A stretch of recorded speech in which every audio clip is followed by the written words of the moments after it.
Do you believe microwaves cause cancer? A question that has raised many eyebrows and sparked countless debates. However, it's high time we debunk this long-standing myth and put our minds at ease. Microwaves, as we know them, are a type of electromagnetic radiation similar to radio waves or light waves, but don't let the term radiation scare you. It's not all harmful. You see, radiation falls into two categories, ionizing and non-ionizing. Ionizing radiation is the villain here, with enough energy to knock electrons off atoms, thus damaging our DNA and potentially leading to cancer. This is the kind of radiation you'll find in things like X-rays or radioactive materials. On the other hand, we have non-ionizing radiation, which doesn't possess enough energy to alter our DNA. This is where our friendly kitchen helper, the microwave, falls. Microwaves use non-ionizing radiation to excite the water molecules in our food, thereby heating it. While it might sound a bit unnerving, rest assured this process is perfectly safe. But what about all those stories linking microwaves to cancer, you might ask? Well, let's look at the science. Numerous studies have been conducted to investigate any potential link between microwave use and cancer. The verdict? There's no substantial evidence to suggest that microwaves increase your risk of cancer. The World Health Organization, along with many other health organizations, have confirmed this.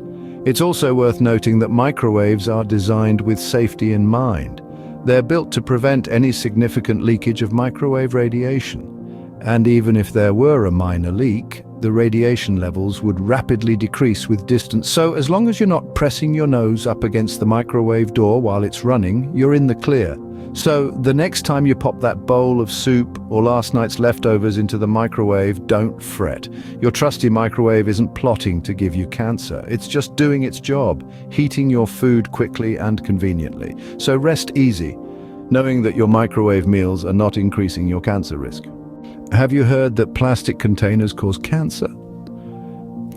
A common myth that's been circulating around for quite some time, isn't it?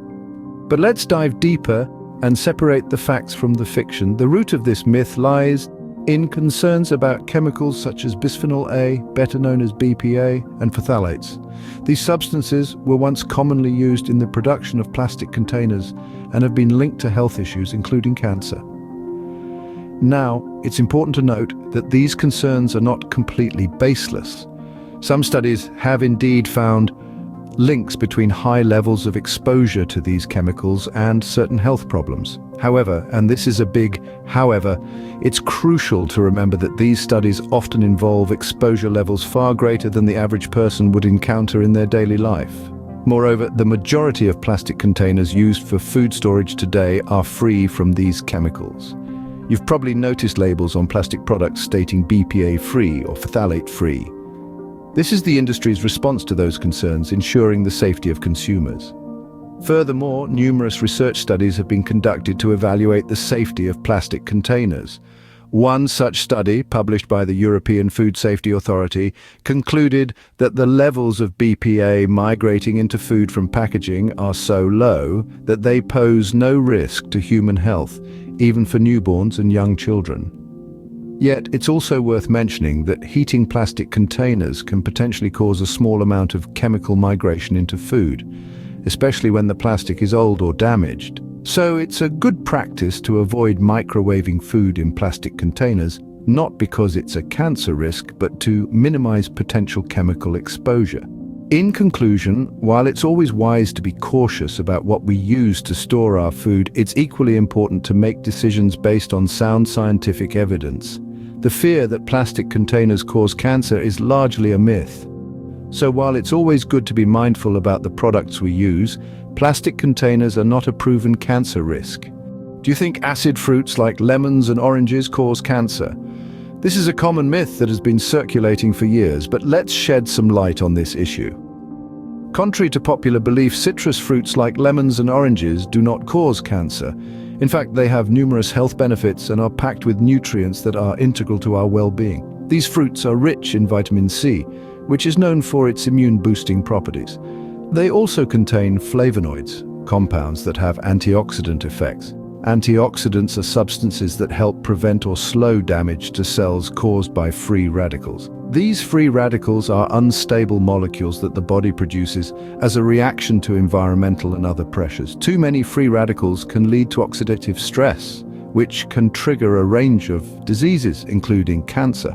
Therefore, by providing our bodies with antioxidants, we're actually helping to prevent the onset of such diseases. Citrus fruits, with their high antioxidant content, can play a vital role in this preventative measure. This isn't just conjecture, there's science to back this up. Numerous studies have explored the relationship between citrus fruit consumption and cancer. A comprehensive review published in the Journal of Clinical Nutrition found that a diet high in citrus fruits can significantly reduce the risk of certain types of cancer, including stomach, breast, and pancreatic cancer. Another study published in the Nutrition and Cancer Journal found that citrus flavonoids have anti-cancer properties and can inhibit the growth of cancer cells. So the evidence is clear.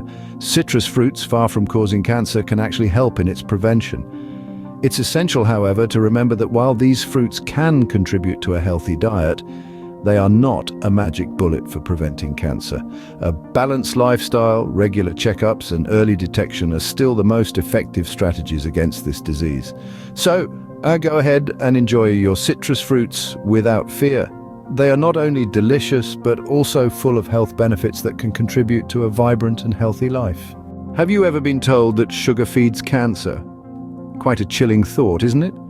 This popular myth has been circulating for years, causing unnecessary panic and guilt among those who enjoy a sweet treat now and then.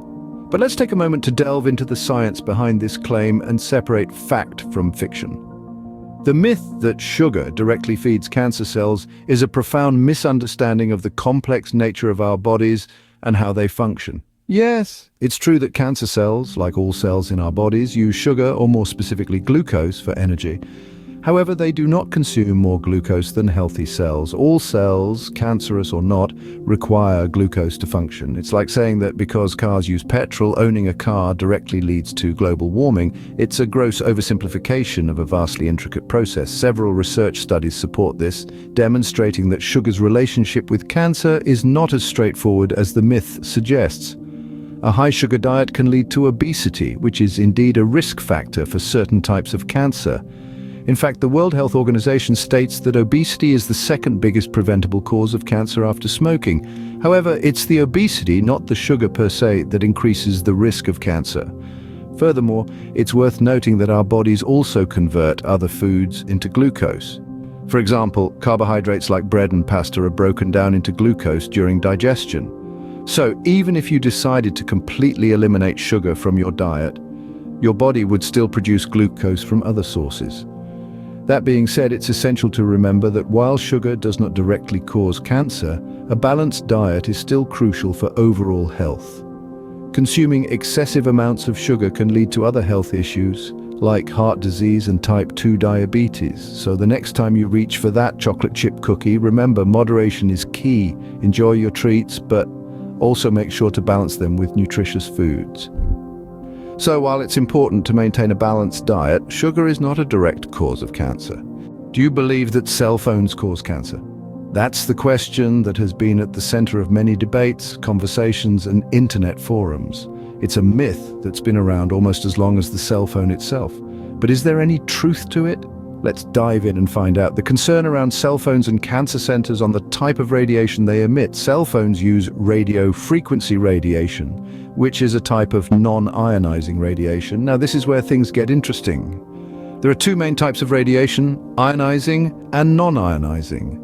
Ionizing radiation is the kind that we often associate with nuclear power plants and medical procedures. It has enough energy to remove tightly bound electrons from atoms, thus causing them to become charged or ionized. It's this type of radiation that has the potential to cause damage to our DNA and possibly lead to cancer.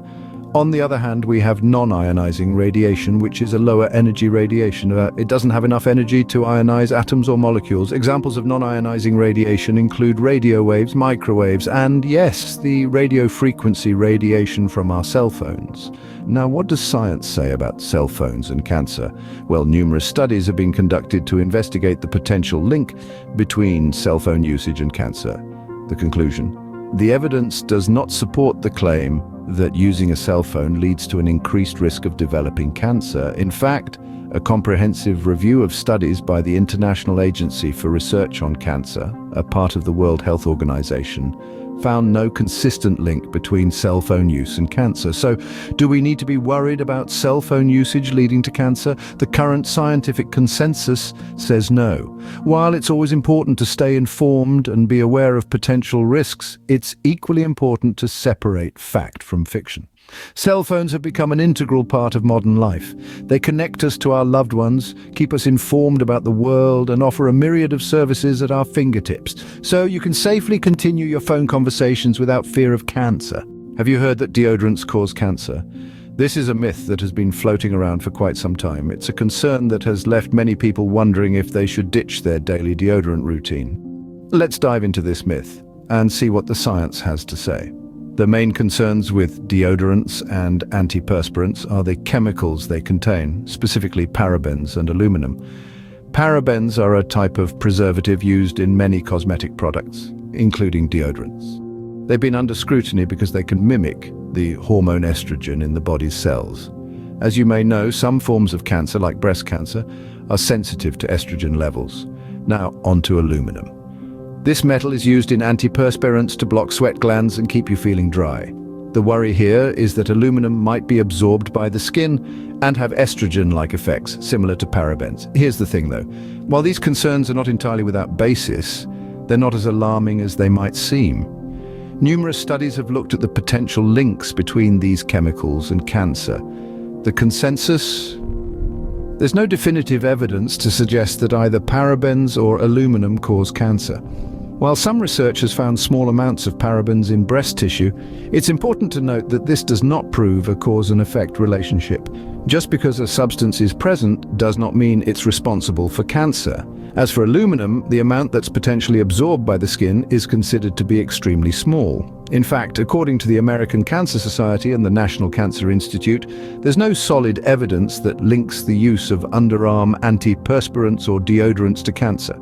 Now, this doesn't mean we shouldn't continue examining potential risks. Science is always evolving, and it's important to keep questioning and researching. However, as things stand today, there's no concrete reason to believe that your deodorant is putting you at risk of cancer. So you can continue your daily hygiene routine without added worry. Do you think soy causes cancer? This is a question that has caused quite a stir in the health community, but today we're going to separate fact from fiction. Let's start with the basics. Soy, a versatile plant-based protein, is a staple in many diets around the world.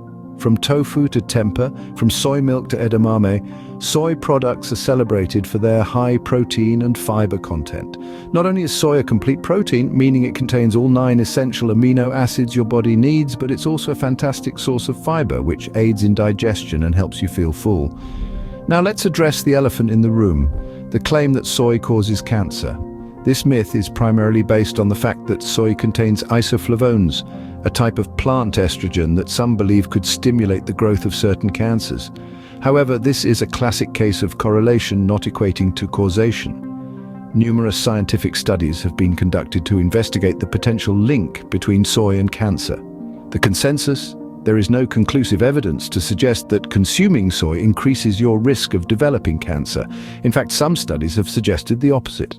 A comprehensive review published in the Journal of the American Medical Association, for instance, found that women who consumed the most soy had a 29% lower risk of dying from breast cancer compared to those who consumed the least. It's also worth noting that the World Health Organization and the American Institute for Cancer Research have both acknowledged that soy is safe and can be part of a healthy diet. So the fear that consuming soy will cause cancer is largely unfounded and not supported by the scientific community. In conclusion, the myth that soy causes cancer is just that, a myth. While it's always important to maintain a balanced diet and not overconsume any one food, there's no need to fear your favorite soy products. They're packed with nutrients and can be a valuable part of a healthy diet. So, feel free to enjoy your tofu without fear.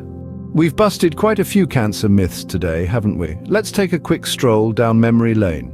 We demystified the microwave myth, proving that microwaving your food doesn't cause cancer. Then we debunked the plastic containers myth, clarifying that while some plastics can be harmful, not all plastic containers will give you cancer. We moved on to the acid fruits myth, showing that lemons and oranges, in fact, have health benefits and don't cause cancer. We also dispelled the sugar, cell phone, deodorant, and soy myths, reminding everyone that while moderation and mindful usage are key, none of these factors directly cause cancer. In this age of information, it's crucial to rely on scientific research and credible sources for health information rather than falling for myths and hearsay. Remember, when it comes to cancer, it's always best to rely on science, not myths.